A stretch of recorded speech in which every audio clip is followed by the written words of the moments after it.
Magandang buhay mga ka-OFW, no? Mga ka-trackers. So, pinapaalala ko lang, may nagtanong sa atin na kung paano ba ang pagpa-process ng international license natin, no?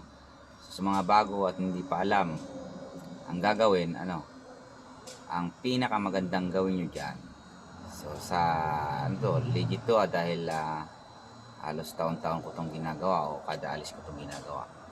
So bago kayo kumuha ng international license nyo ay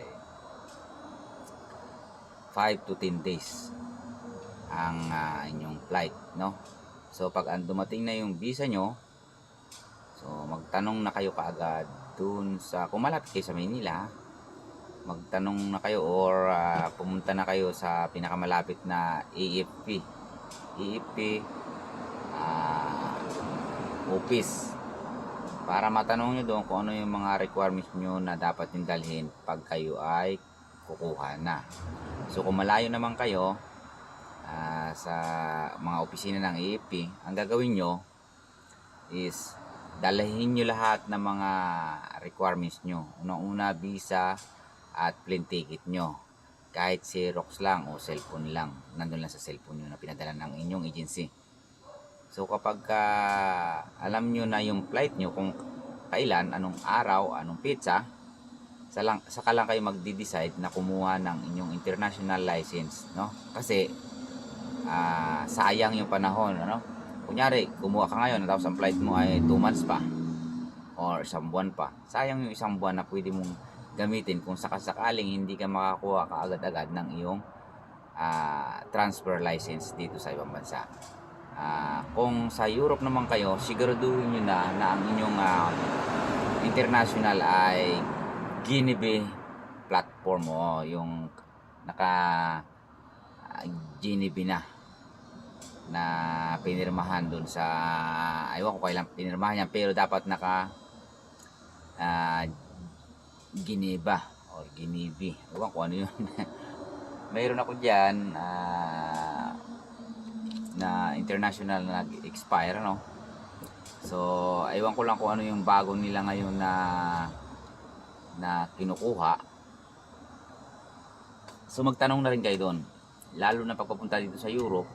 Tanungin nyo na yung pinakamaganda na accept dito sa Germany, France, Spain.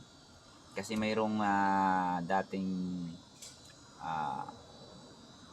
binibigay na international pero iba sa kinukuha ng papuntang Europe, no? Kasi dalawa yung aking international license diyan eh.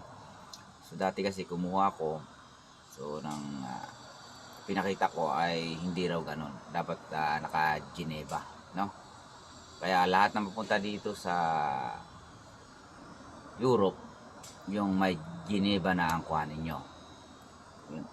Pag Canada US naman, pwede rin naman yun kasi may English naman translation din yun.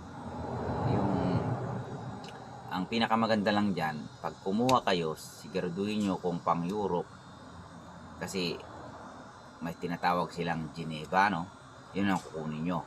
Ngayon, bago kayo kumuha, siguraduhin nyo yung flight nyo is 5 to 10 days na lang ang flight nyo para hindi sayang yung binayad nyo. Kasi kung mga 2 buwan, sayang pa yung 2 buwan tapos hindi ka makakapag change license ka agad dito sa Europe or sa ibang bansa, di ba? So magre-renew ka uli. Sayang naman yung 2 buwan pa na dapat nakuha mo na yung lisensya mo bago mag-expire yung international license mo. Okay? Naintindihan ba? Kapag dumating ang visa, hindi pa maganda ka lang para kumuha ng international license.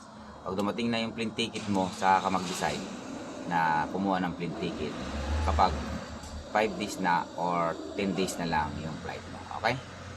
Hanggang sa muli. Kung yung tracker nagsasabi kung saan ka masaya, doon ka.